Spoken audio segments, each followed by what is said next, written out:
Welcome everyone, Christine here with a discussion about Total War Warhammer 3 Immortal Empires, and in this video I want to talk about Boris Ursus and Kislev, and why Boris Ursus is still the best Legendary Lord of Kislev, despite all of the changes, or really lack thereof when we're talking about campaign changes, but all the units, all that. Despite all of that, why Boris Ursus has remained the best Legendary Lord of Kislev. He is actually better than Astanke, and he certainly is significantly better than either Katrin or Kastaltin. Now for Katrin and Kastaltin, it's pretty easy to understand exactly why. It is much easier for Boris Ursus to get control over all of Kislev and confederate the other Legendary Lords than it is for Katrin or Kastaltin to get a confederation with other. He doesn't have to deal with the supporter system. And in point of fact, he might actually benefit from the supporter system, because he can throw supporters one way or another. And if you really play your cards right, or you play the long game, you might be able to say, have Kastaltin take control over most, if not all, of Kislev, and then confederate Kastaltin, though that is pretty tricky. Or, same with Katrin. You do have diplomatic relations benefit of 30 with the Ice Court as a faction effect. So you could play the supporter system, but really one of the significant benefits is you're not limited in confederation as Boris Ursus with either Katrin and Kastaltin. So realistically, you can gain control over all of Kislev through just confederation. Just keep in mind the debuff that gets applied to confederation whenever a faction takes some territory, and because of your significant diplomatic relations benefit, as well as the addition of the Golden Knight, you should be able to achieve diplomatic confederations rather easily if you're playing as Boris Ursus, because you get 30 diplomatic relations with the Ice Court, you get 20 from you get 20 with the Golden Knight, and Boris Ursus himself also gets the ability of picking up Khan Kane, which is an additional 30 diplomatic relations. Now I haven't picked that up just yet, but let's just say that when it comes to confederations, Boris Ursus is in a fairly strong position. He can confederate Prague, which is what I did in this particular campaign relatively early. He can confederate Katrin. He can confederate Kastaltin through regular diplomacy as opposed to dealing with the supporter system. That's one of the principal benefits, because if you're playing a campaign as Katrin and Kastaltin, it takes significantly longer when you're playing the default game in order to achieve that confederation. Now there's certain mods, I've got them linked in the description, that I would recommend to use in a Kislev campaign, but even then, you're still going to be in a much better position. Also, on top of this, you do still have access to invocations, you still have access to some supporter actions. Now, if you support Katrin, you get the growth benefit. If you support Kastaltin, you get the control benefit, temporary. You're not going to have the same kind of benefits as Kastaltin and Katrin do with respect to like leadership, speed, control, so that is a bit of a downside. But the one major upside over here is you are going to be able to fairly early on just switch on to invoking dash very quickly, which means your economy is the strongest economy of Kislev, which is no small feat. Now over here I do have a couple of mods that do like increased supporters that I'm gaining from these actions.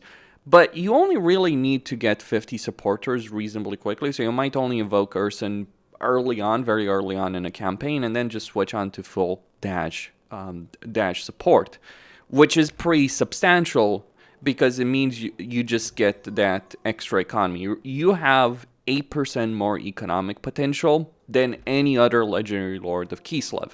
But that's just part of it, but on top of that, the fact that you can get all of these Kislev cities, or get access to Prague, Kislev, Erengrad, far quicker than anyone else, even Astanke, for just diplomacy. Like, Astanke is going to struggle because she's just so far away, and yes, she can teleport, but by the time you teleport, a lot of the campaign is already done.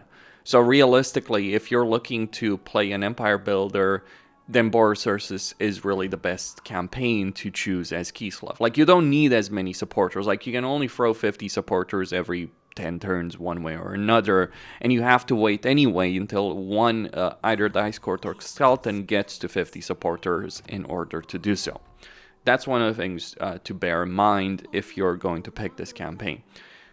Furthermore, and this is really where we start talking about him being better than Astankia, because, okay, he already has a better economy, but Astankia has better buffs and debuffs you can apply to her faction. But there's a lot more to this than just that. He has a Chaos Wasteland climate situation that's significantly better than all the other legendary lords of Kislev, including Astankia. So you get unpleasant climate in the Chaos Wasteland, and on top of that, every territory you have in the Chaos Wasteland generates devotion. So not only do you have lesser negatives than Catherine Kostaltin, but furthermore, you're also getting devotion from holding territory over here. So you're gonna generate a significant amount of devotion in this particular campaign. And you can still use the new commandment that was added that removes negative climate effects for Chaos Wasteland. But here's the thing. You're still in a far better position than either Catherine and Kostaltin, because one of the significant benefits is, yes, you can, if you are playing Catherine Kostaltin, you can use this commandment, but you have to take control of the entire province in the first place to deal with it, so you just don't have the same kind of negatives that they do. And crucially, you can switch to relief columns to be able to recruit units cheaper and quicker in the Chaos Wastelands where you do start. Now, I used to say that one of the best things you could do as Boris Ursus would be to abandon your initial province and go over here to the south. That is no longer the case. It hasn't really been the case ever since they added the Chaos Dwarves, just some of the terrain changes with the Frozen Landing and Yetkich. Right now, what is significantly better is you stay over here, you fight Archaon, you destroy Archaon. That's another pretty significant benefit, that you can defeat Archaon pretty quickly in this campaign. And defeating Archaon early in a campaign just removes a significant annoyance. Furthermore, his own army has an immunity to attrition, Chaos Wasteland attrition, which is pretty damn significant. And he gets 2 items very quickly, very easily. He doesn't have to fight an annoying quest battle. He will get a significant amount of gold through that process.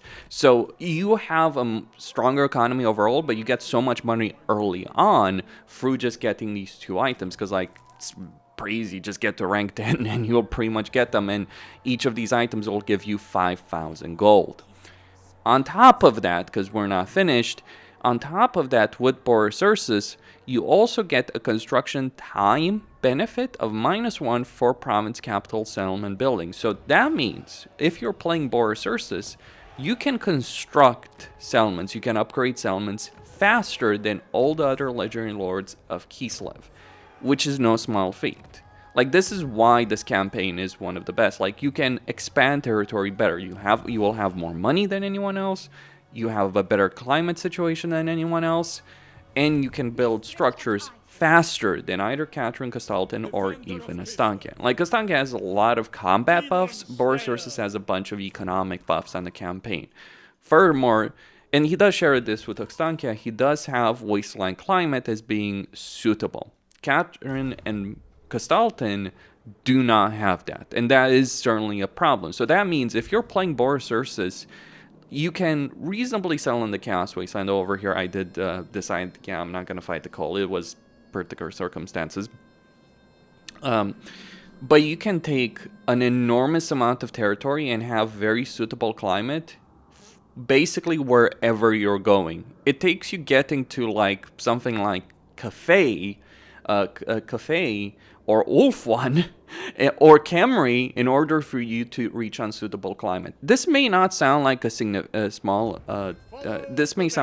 detail, but in fact it's a very substantial one, because having so much climate that you can expand in is actually a major power boost in your campaign. It means you're not wasting resources. It means you have more flexibility in your campaign.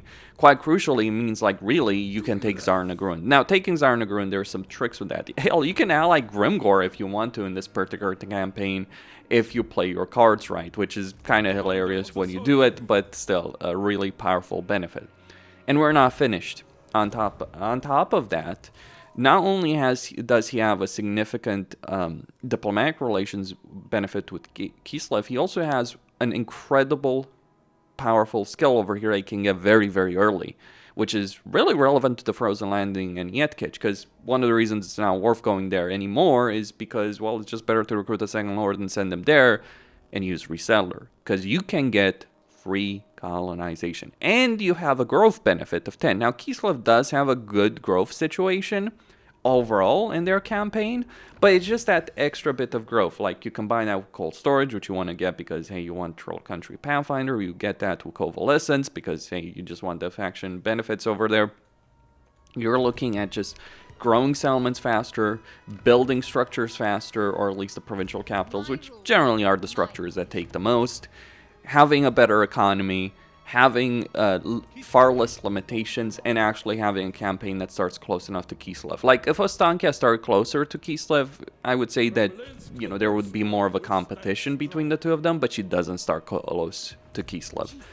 And that is absolutely a downside when you are playing her campaign, as opposed to Boris Ursus.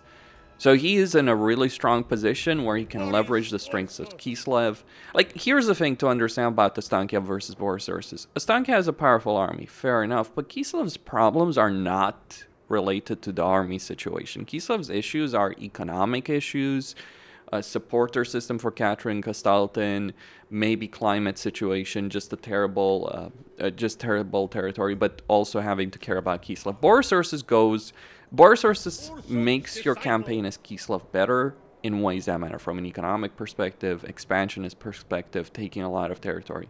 While Ostankia may have the most unstoppable army individually of any Kislev campaign, she also has severe limitations until you get back to Kislev, and she's going to lack casualty replenishment as well. Pros and cons in both approaches, but from my perspective, like, yeah, Boris Ursus is just far better from ultimately compared to Ostankia. And also Ostankia is just annoying to play, having to constantly make those curses, those blessings and curses every single turn. Whereas Boris Ursus is pretty straightforward to actually play. That's all I had to say. Questine here, signing out. Don't forget to subscribe, like, and enable notifications, and stay tuned for more.